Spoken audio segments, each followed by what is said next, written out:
Yo, what's going on, y'all? It's Cone back here again today with another video, and today I want to talk for a bit about the Utah Jazz.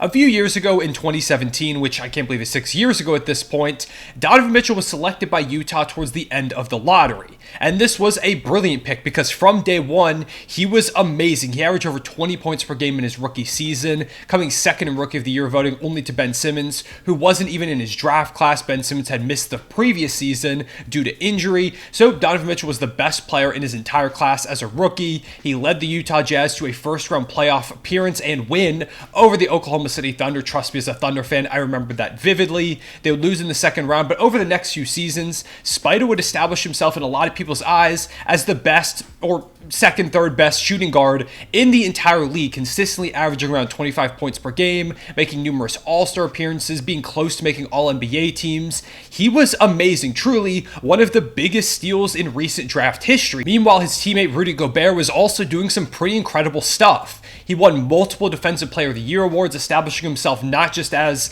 the best rim protector in recent history, but one of the best rim protectors of all time. It's very rare that we see a player that dominant in the paint. Of course, alongside those Defensive Player of the Years, he was making all defensive teams, considered by many people to be the third, fourth best center in the entire league, and him and Donovan Mitchell were one of the best guard-big duos across the entire association. And with these two guys at the helm, alongside a cast of great supporting players like Mike Conley, Bojan Bogdanovic, Joe Ingles, who was really good for a little while, Jordan Clarkson, the Jazz had some really successful seasons. They made the second round a couple of times. They had that first round series against the Denver Nuggets in the bubble, where they were up 3-1 before blowing that lead, which was a ridiculous duel between Donovan Mitchell and Jamal Murray. But their most successful season was back in 2021, where they went 52-20 in that 72-game shortened season, making it as the one seed in a very difficult Western Conference, and seemingly having a great shot to make it to the Western Conference Finals for the first time in a very long time, with Donovan Mitchell and Rudy Gobert at the helm, going up against an injured Los Angeles Clippers team.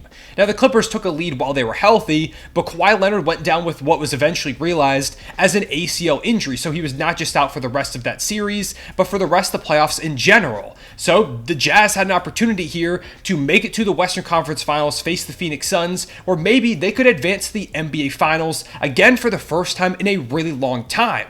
But they ended up losing in that second round series to the Los Angeles Clippers. Even though Kawhi went down, Terrence Mann destroyed them, and I believe it was game 6, to eliminate them and send them home. And after that series, a lot of people thought to themselves and, put out there into the world that, hey, maybe the Jazz should consider blowing this thing up sooner than later. But Utah decided, nope, we're going to run this thing back for another season, and it didn't go well. There was rumors of some tension between Donovan Mitchell and Rudy Gobert. Some of their role players were getting older and just not playing as well. Rudy Gobert was getting a lot of strain too on the defensive end because perimeter defense really just did not exist for that Jazz team, and eventually they would lose in the first round to a Dallas Mavericks team that would end up making the conference finals, but Luka didn't start the series. He didn't play at least the first, I think even first 2 games of that matchup. They were just not good enough to compete against the Mavericks. And heading into that offseason, a lot of people again were saying that, okay, while after last exit we thought, okay, might be time to blow this thing up, now it's almost 100% time for the Utah Jazz to go ahead and either trade Rudy Gobert or Donovan Mitchell, at least one of the two,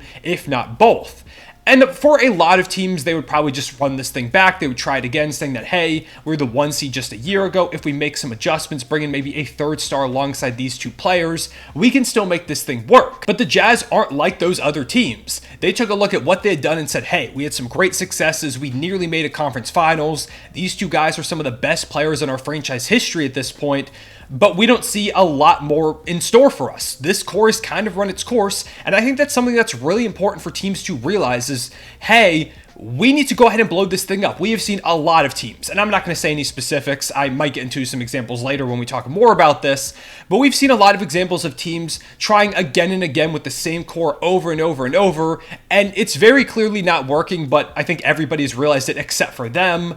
The Jazz weren't going to be one of those teams, so they started off by trading Rudy Gobert in the offseason over to the Minnesota Timberwolves in exchange for Malik Beasley, Patrick Beverley, Jared Vanderbilt, Leandro Balmaro, Walker Kessler, who was just taken in the first round, I think a few weeks ago at that point, a 2023 first round pick, a 2025 first round pick, a 2026 first round pick swap, a 2027 first round pick, and a 2029 first round pick. right off the bat, basically everybody said the Jazz got an absolute haul for Rudy Gobert, who again, multiple-time Defensive Player of the Year, really, really good player, even still to this day. But that's ridiculous. Like, that is a historic level of assets that you acquire for a player. And so far, the Rudy Gobert era through one season has not worked out great for the Timberwolves. Now, I do still think it could be good and they could be really successful, but they might have to end up trading either him or Karl Anthony Towns. They may have to make some other adjustments. It just was not phenomenal in the first season, so the jury's still out on whether or not the Timberwolves are winners of this trade, but we know for sure the Jazz are, because from the first minute it happened, this haul was incredibly ridiculous. And again, they could have stopped there. They could have just traded Gobert, brought in some new young pieces, and said, okay, Donovan Mitchell is still relatively young. We're going to build up this thing around him. And in maybe 3-4 seasons, we're trying to compete again when Mitchell is theoretically in his prime around 27, 28, when most players are in that spot. But again, unlike other franchises, the Jazz said, no, we're not going to stop there. We have to take advantage of these assets that we have. And they traded Donovan Mitchell too, who at that point was just, I think, 24 years old. They could have kept him, but they decided that we can get a lot of value for him, so we're going to go ahead and pull the trigger. And it's a good thing that they did, because again, they got a haul in exchange for sending Spida over to the Cavaliers. They got Ochai Agbaji, Lauri Markkanen, Colin Sexton, a 2025 first-round pick, a 2026 pick swap, a 2027 first-round pick, a 2028 first-round pick swap, and a 2029 first-round pick. Again, just an absolute haul for the Utah Jazz, who through these two trades acquired 8 players, 7 first-round picks, and 4 pick swaps just for 2 guys. Now again, both those guys are really, really good. One's a basically every single season Defensive Player of the Year caliber player, and the other one is a fringe All-NBA caliber guard.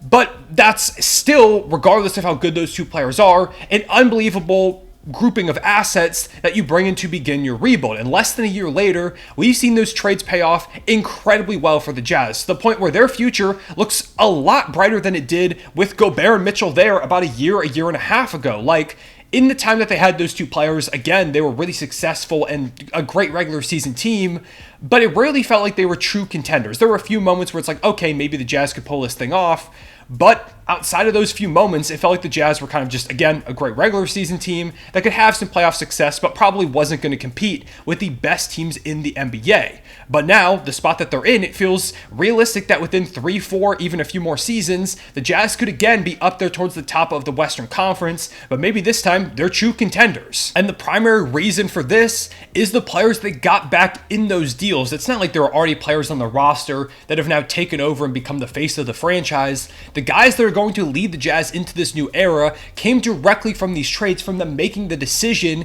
to blow this thing up when they realized it had run its course, which again is something that's really hard to do in the NBA. It's hard for teams to realize when it's time to put a stop to what they've been trying over and over. The Jazz made the call at the perfect time, and because of it, they're so well set up for the future. It all starts with Lauri Markkanen, who ended up on the Jazz through the Donovan Mitchell trade, starting with the Chicago Bulls, going to the Cavs, and now playing over in Utah. And in his first 2 destinations, Lauri really wasn't able to find his footing in the NBA. He had some great seasons as a first couple year player, but then there was a bit of a decline, and he really never put together consistently those flashes of greatness that he showed at times. But in Utah, new head coach Will Hardy brought him in and said, hey, I saw how you were used overseas in international play where he was really good last summer, and he said, we're going to try and use you in some of those similar situations, utilize your game to the fullest extent, and feature you on this roster. And it paid off incredibly well. Again, him having one of the most efficient 25 point per game seasons that we have ever seen.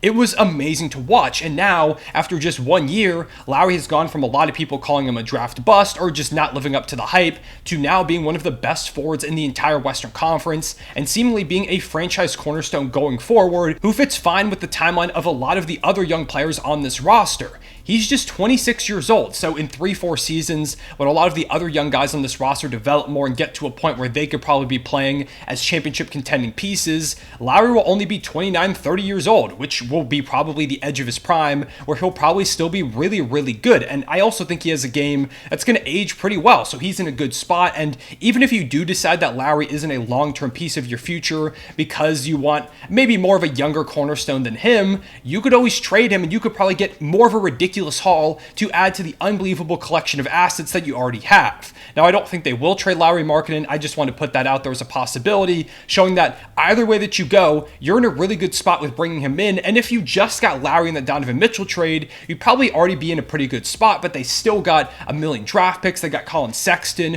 who is really interesting still as a young guard, and I still think has a bunch of potential. Ochai Agbaji, who's a young player that didn't get a ton of run this past season, but showed some flashes. And I think if he gets more opportunity, he could still be really good. All those first round picks, like, they did such an incredible job with the Donovan Mitchell trade. And somehow that's just one of two trades that we have to talk about. It's only half the haul that they got last offseason. There's still everything that they got for Rudy Gobert from the Timberwolves. Starting off with Walker Kessler, who the Wolves had just selected in the back half of the first round. He was amazing for the Jazz this past season, averaging 2.3 blocks per game and just over 20 minutes per game for Utah. He was able to put up some double-doubles. He finished third in Rookie of the Year voting. They went from Rudy Gobert, one of the best rim protectors of the modern era, to now Walker Kessler, who's one of the best young rim protectors in the entire league and projects as a guy who could probably win a Defensive Player of the Year award at some point down the line. That's how good he was in the flashes that he showed in his rookie season. I don't know how they were able to go from one incredible rim protector to another, but they were able to do so, basically getting their Gobert replacement in the trade that they used to deal away Gobert. I don't know how it happened, but it did, and that in and of itself is a big win for the Jazz. But also, like I mentioned with the Cavs trade, they got a lot more than just a singular guy. They also got all those role players, for example, Malik Beasley and Jared Vanderbilt, who they're able to flip over to the Los Angeles Lakers at the deadline in exchange for a 2027 first-round pick from the Lakers, which is top 4 protected, and if it falls in that top 4, it turns into a second-round pick. But if the Lakers are bad, but not bad enough for it to land at maybe like 5, 6, or 7, that's an incredibly valuable asset to get that could become just another piece that indirectly comes from trading away Rudy Gobert and Donovan Mitchell in that offseason. They also got all that draft capital with the 2023, 2025, 2027, and 2029 first-round pick, as well as the 2026 first-round pick swap, and they've already used that 2023 first-round pick to take Keontae George in this past year's draft, a guy who has been killing it in Summer League. He's one of the biggest leaders for Summer League MVP right now. Now, as I'm recording this video, he just hurt his ankle, which I assume is probably going to keep him out of the next few games, so he may not win it, but in Summer League, he was incredibly impressive, putting up 30 pieces, hitting ankle breakers, knocking down step-back threes, attacking the rim, playmaking really well as well. They're still looking for kind of their lead guard of the future, and it seems like Keontae George could be that guy. So over the course of, a little over a year since these trades happened, they got Walker Kessler, who's their center of the future, Keontae George, who could be one of their guards of the future, Lauri Markkanen, who is one of the most efficient forwards in the entire league and an all-star.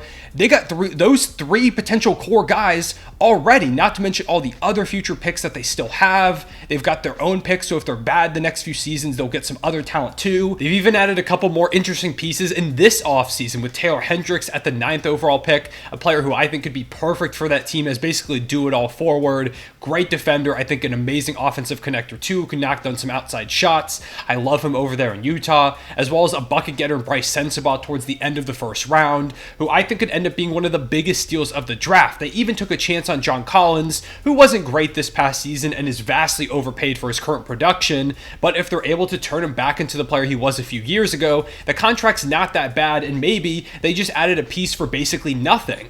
The Jazz are in such a perfect position, all because they decided to make the trades, pull the trigger on a core that wasn't going to work anymore, instead of trying to run it back over and over again. I know we already look at these deals and talk about how much of a haul that the Jazz got, but I think as the picks keep coming, and maybe someday they package a bunch of these picks to bring in a star caliber player. There's already rumors that they're interested in Damian Lillard, although I don't think a Damian Lillard Jazz trade is going to happen, but it just shows that they've got the assets that could potentially interest a team with a star player to make that deal in the future.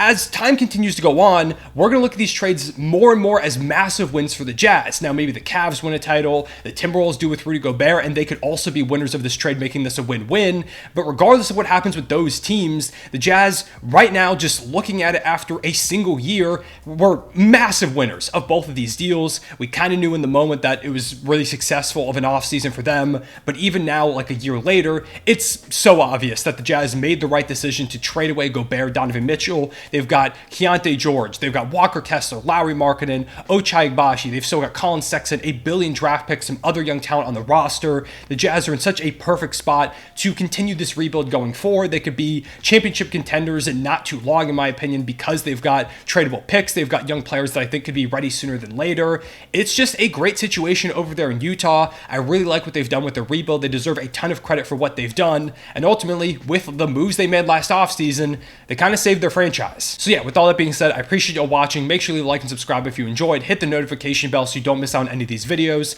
Comment down below where you think the Jazz are going to be in the next few seasons. When do you think they could get back to championship contention? What are you expecting in the next few years from Keontae George, from Walker Kessler, from Lauri Markkanen, and some of the core guys of this team going forward? I'd love to hear what y'all have to say. If there's any other teams that you want to see me break down over the course of this offseason, let me know in the comment section below too. I'm always open to suggestions. And yeah, I appreciate y'all watching. I'll see y'all later. Everyone say it back.